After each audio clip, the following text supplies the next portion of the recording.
Hello everyone, Ram ई गुरुकुल में आप सबका स्वागत है। दोस्तों, आज हम लोग वित्तीय आपातकाल या फाइनेंशियल इमरजेंसी टॉपिक डिस्कस करेंगे। पूरा डिटेल में डिस्कस करेंगे दोस्तों। यूपीएससी से लेकर स्टेट पीएससी तक के एग्ज़ाम को हम लोग पूरा कवर अप करके चलेंगे, तो बहुत ध्यान से पढ़िएगा। दोस्तों, जो वित्तीय आपातकाल से बात करें उससे पहले हम लोग आपातकालीन प्रावधान, जो भारत में आपातकालीन शक्तियाँ हैं उसके बारे में बात करेंगे। तो इन आपातकालीन प्रावधान का उल्लेख संविधान के भाग 18 में, संविधान के 18वें भाग में उल्लेख है और अनुच्छेद 352 से अनुच्छेद 356 तक इनका उल्लेख है। तो दोस्तों, यहाँ दो क्वेश्चन बनते हैं। एक, आपातकालीन प्रावधान का उल्लेख संविधान के कौन से भाग में है, तो वह रहेगा 18वां भाग। और कौन से अनुच्छेद में है, तो अनुच्छेद 352 से अनुच्छेद 360 तक।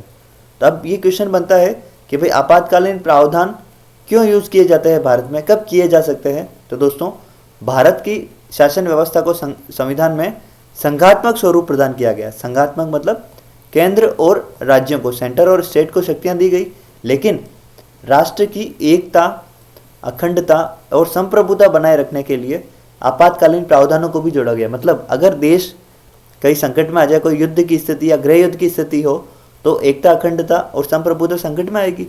तो इस कंडीशन में ये इमरजेंसी पावर दी गई है। अब हम लोग बात करेंगे इमरजेंसी पावर किसको दी गई है और कहाँ से ली गई है। तो दोस्तों, जो भारत की जो आपातकालीन शक्तियों का प्रावधान है वह जर्मनी के संविधान से लिया गया है। तो यहाँ से क्वेश्चन बनता है कि आपातकालीन शक्तियों का प्रावधान किस देश के संविधान से लिया गया, तो आंसर रहेगा जर्मनी के संविधान से। और इसके साथ साथ अगला इंपॉर्टेंट पॉइंट, इसमें राष्ट्रपति को आपातकाल से निपटने के लिए विस्तृत अधिकार दिए गए हैं। तो ये क्वेश्चन पूछा जाए कि भारत में आपातकालीन शक्तियों किसके द्वारा यूज़ की जाती है, किसके द्वारा उपयोग में लाई जाती है, तो राष्ट्रपति द्वारा। आपातकालीन शक्तियों का प्रयोग कौन करता है, राष्ट्रपति करेगा।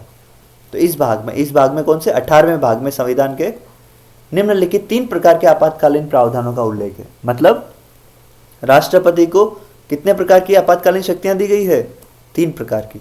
पहला है राष्ट्रीय आपातकाल, दूसरा राष्ट्रपति शासन और तीसरा वित्तीय आपातकाल।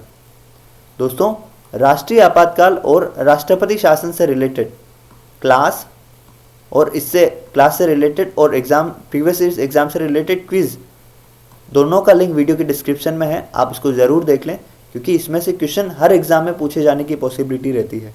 और आज हम लोग बात करेंगे वित्तीय आपातकाल की। वित्तीय आपातकाल हम लोग पूरा डिस्कस करेंगे, जो यूपीएससी से लेकर स्टेट पीएससी के एग्ज़ाम में और स्टेट लेवल के जितने भी एग्ज़ाम होते हैं उनको हम लोग कवर अप करके चलेंगे।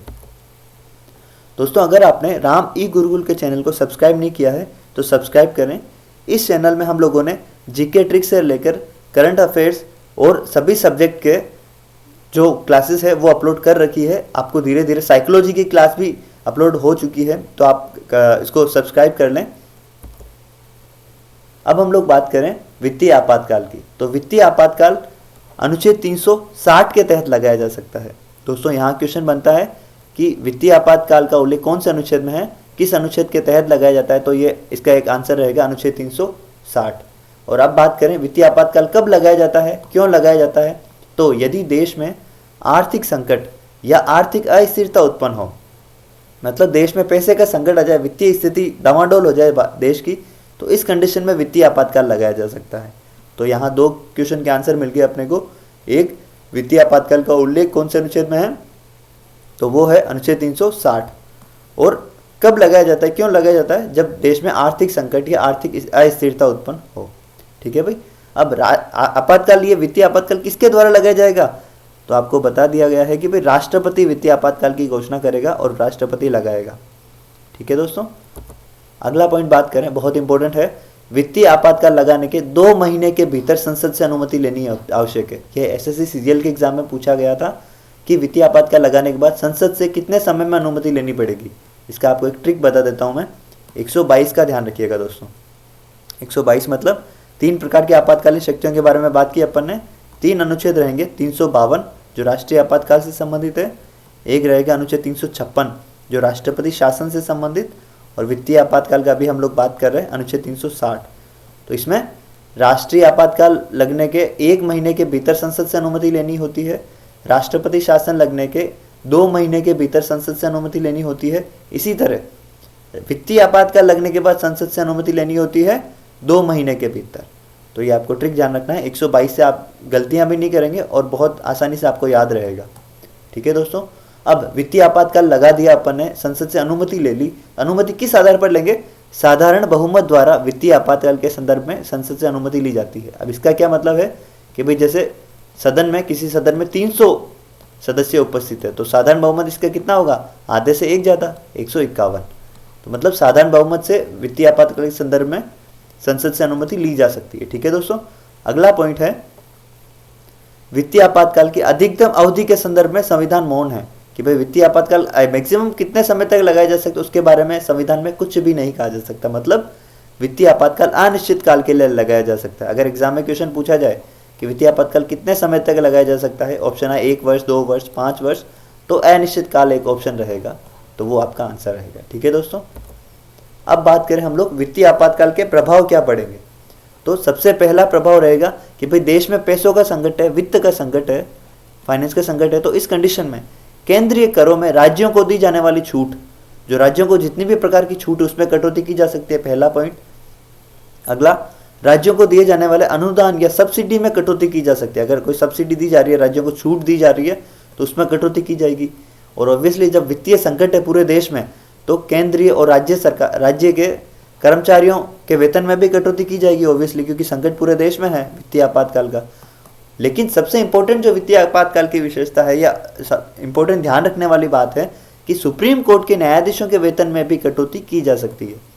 ये जो सिर्फ एक ऐसी कंडीशन है जो सिर्फ वित्तीय आपातकाल के दौरान ही इसमें सुप्रीम कोर्ट के न्यायाधीशों के वेतन में कटौती की जा सकती है, तो वो सिर्फ वित्तीय आपातकाल के दौरान। तो ये इसके प्रभाव है। इसके साथ साथ राज्य सरकारों को बजट केंद्र सरकार की अनुमति के पश्चात ही लागू किए जा सकते हैं। मतलब अगर कोई राज्य सरकार बजट पेश कर रही है तो वो केंद्र सरकार की अनुमति के बाद ही पेश कर पाएगी। कितना खर्च करना है, कितना पैसा है, तो वो सब केंद्र सरकार के परामर्श लेना पड़ेगा, क्योंकि पूरे देश में वित्त का संकट रहेगा, तो यह केंद्र सरकार के अनुमति के पश्चात ही लागू होंगे। और सबसे इम्पोर्टेंट बात दोस्तों, आज़ादी के बाद भारत में आज तक कभी भी वित्तीय आपातकाल नहीं लगाया गया है। यह भी क्वेश्चन पूछा गया है एसएससी के एग्जाम में कि वित्तीय आपातकाल अब तक कितनी बार लगा है, तो अब तक कभी भी नहीं लगा। राष्ट्रीय आपातकाल आपके 3 बार लगा है भारत में, नेशनल इमरजेंसी 3 बार लगा है, और प्रेसिडेंट रूल, जो प्रेसिडेंट राष्ट्रपति शासन बोलते हैं, प्रेसिडेंट रूल है, वो 125 से ज़्यादा बार लगा है अभी तक भारत में, 125 प्लस लगा है। लेकिन वित्तीय आपातकाल अभी तक कभी भी नहीं लगा, 0। ठीक है दोस्तों, तो ये ध्यान रखिएगा।